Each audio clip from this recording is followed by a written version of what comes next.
Manusia itu jadi manusia beneran, tidak kayak binatang yang hanya main insting dalam tindakan.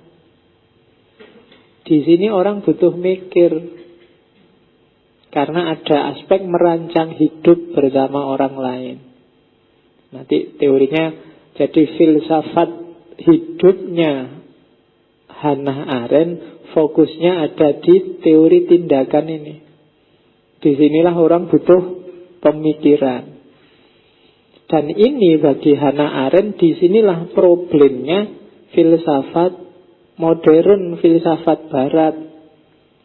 Filsafat barat dari Yunani sampai modern itu tidak pernah mikir tindakan. Yang dipikir barang langit semua. Pengaruhnya Plato.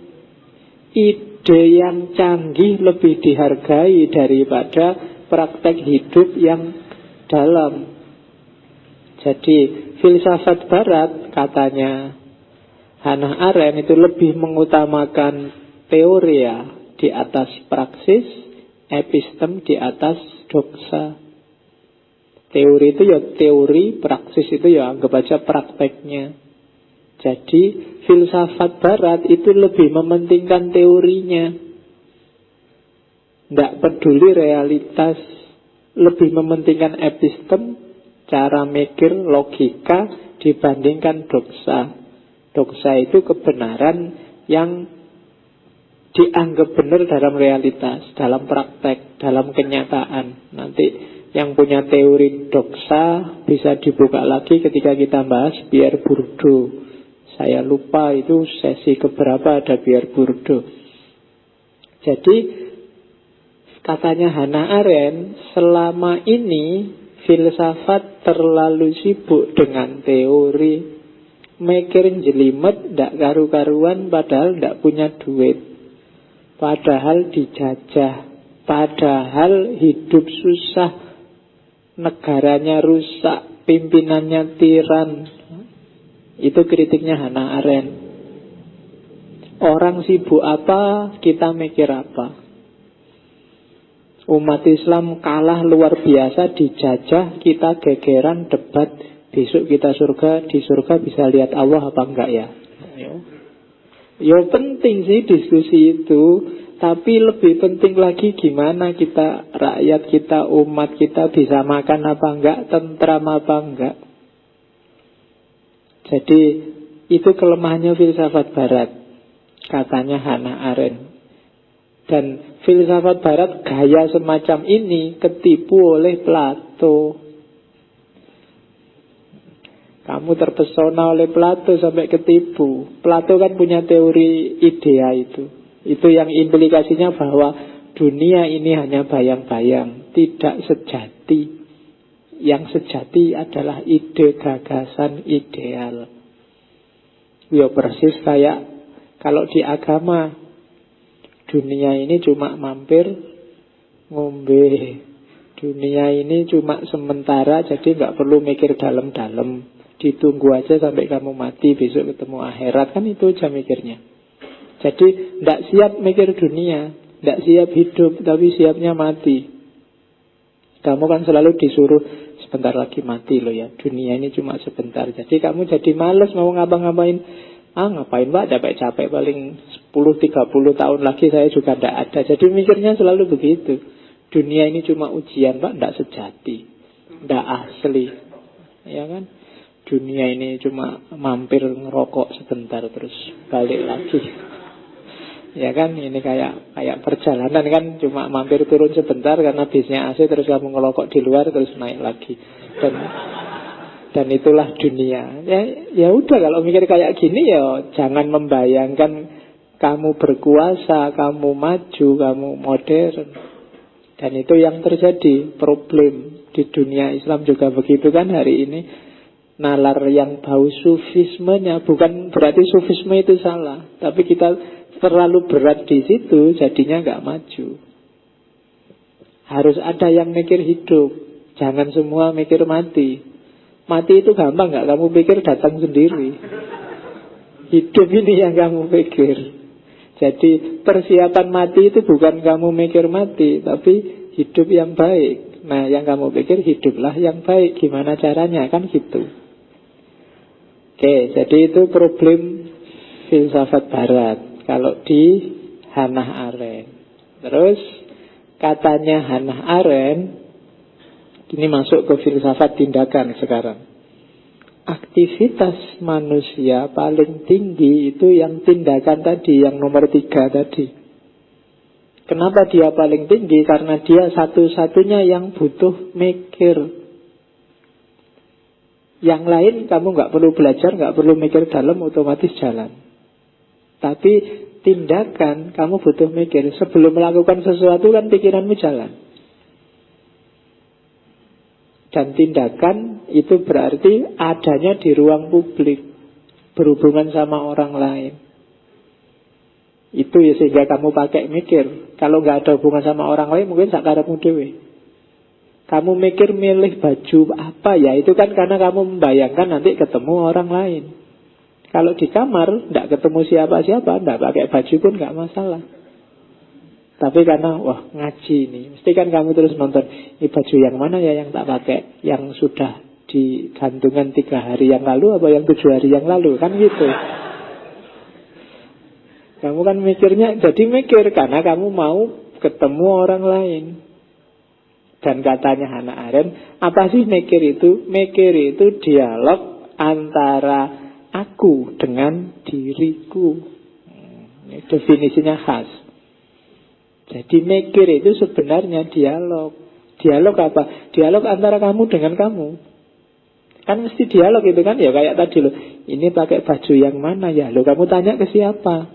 Tanyanya kan ke dirimu sendiri. Dan kamu jawab sendiri. Itu kalau ditulis kan jadinya lucu. Setiap kali kamu mikir kan selalu begitu. Kamu dialog dengan dirimu sendiri. Masuk ke warung, ini enaknya makan apa ya? Itu kan kamu tanya ke dirimu. Masa tanya yang nunggu warung? Kan enggak. Kamu kan tanya ke sini dan kamu jawab sendiri. Ini aja deh tempe. Enggak, kemarin sudah tempe. Ayam aja lah. Jangan, kurang uangnya. Itu kan dialog. Ya kan, loh. Ya kan, ini namanya mikir. Dan itu dialog. Dan itu terjadi dalam dirimu sebelum melakukan tindakan. Jadi berpikir adalah dialog antara aku dengan dirimu. Itu yang bikin tindakan itu penting. Kenapa? Karena sebelum aktivitas keluar, pemikiran jalan duluan. Jadi kalau pikirannya nggak jalan, biasanya tindakannya terus keliru. Karena berhubungan dengan orang lain terus jadi masalah. Maka disadari apa enggak, sebelum tindakan berjalan, orang biasanya mikir duluan. Itu teori dasarnya itu. Sehingga tindakan ini tidak kayak tadi yang instingtif. Kalau kamu lapar butuh makan, itu insting, masih homo laboran. Tapi begitu kamu mikir makan apa, itu kan sebelum dilaksanakan aktivitas makan, itu kan nanti jadi tindakan. Baru kamu mikir. Sebelum tindakan pasti ada pemikiran. Sehingga katanya Hannah Arendt, ya ini yang paling tinggi. Oke, terus oleh karena itu katanya Hannah Arendt, tindakan adalah inti dari eksistensi manusia. Manusia itu kan cirinya dia mikir. Ternyata mikir itu sebelum melakukan tindakan. Berarti manusia itu eksis kalau dia melakukan tindakan. Kalau dia tidak ngapa-ngapain, belum eksis jadi manusia. Sebelum melakukan tindakan. Nah, yang kedua katanya Hannah Arendt, tindakan dan juga ucapan itu sebenarnya akan menunjukkan apa yang kamu lakukan, apa yang kamu tindakkan, itu akan menunjukkan, bisa menjawab pertanyaan siapa kamu, bukan apa kamu. Filsafat itu kan selama ini sibuk jawab apakah manusia itu. Tapi tindakan Jauh lebih dalam. Dia jawab, siapakah manusia itu? Itu bagi Hannah Arendt lebih penting. Kalau tindakanmu tiap hari ngapusi, orang bisa jawab, siapakah manusia itu? Kamu siapa? Kamu pembohong. Meskipun kamu bilang, hakikat saya ini jujur loh Pak. Ini tidak iso, hakikat apa? Wong kamu tiap hari bohong. Ya kan? Dia bisa jawab, siapa kamu? Saya itu sebenarnya rajin Pak. Lah kamu bolosnya 10 kali. Itu Pak, itu terpaksa Pak. Ya enggak, ketika kamu bolos 10 kali, berarti kamu males. Kenapa? Dasarnya apa? Tindakanmu. Jadi tindakan bisa mengungkapkan siapa kamu. Tiap hari kamu misu-misu ngomong kotor terus bilang, saya itu lemah lembut loh Pak. Kayak ngomong, enggak iso. Tiap hari misu-misu ngakuni lemah lembut. Jadi tindakanmu menunjukkan siapa kamu. Ya, ini pengaruh gurunya pasti, eksistensialis. Jadi manusia itu ditentukan oleh eksistensinya, bukan esensi. Esensi itu dibentuk oleh eksistensi. Kalau kamu tiap hari bohong, ya kamu terbentuk jadi pembohong. Esensimu pembohong. Yang bikin ya kamu sendiri wong tiap hari bohong. Besok kalau kamu jujur terus karena tobat, sekarang esensimu berubah. Ketika kamu jujur terus ya, sekarang esensimu adalah seorang yang jujur. Jadi tindakan menjawab pertanyaan siapa aku, tidak sekedar apa aku. Filsafat selama ini sibuk dengan apa aku, apa sih manusia itu, kan selalu begitu yang ditanyakan. Satu jawaban untuk semua hal. Manusia adalah makhluk yang A, manusia adalah makhluk yang B. Dan ini bagi Hannah Arendt tidak bisa kayak gitu. Satu teori tidak bisa diterapkan untuk semua orang. Setiap orang beda-beda. Pertanyaannya jangan apa, tapi siapa. Yo, ruangan ini di masjid ini kalau tak tanya satu-satu siapanya kan bisa macam-macam. Setiap orang jawabannya pasti beda-beda. Tapi kalau pertanyaan apa, terus apakah manusia itu?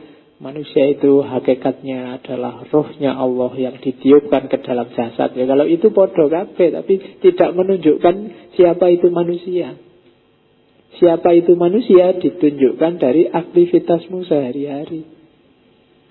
Kalau kamu maling, rampok, begal, ya maling, rampok, begal. Tanpa harus kamu bilang, loh meskipun saya begal, saya ini ada ruhnya Allah di dalam diriku loh. Nggak iso. Jadi esensi dibentuk oleh eksistensi. Oke. Nah, ini yang nanti sangat terkenal dari Hannah Arendt.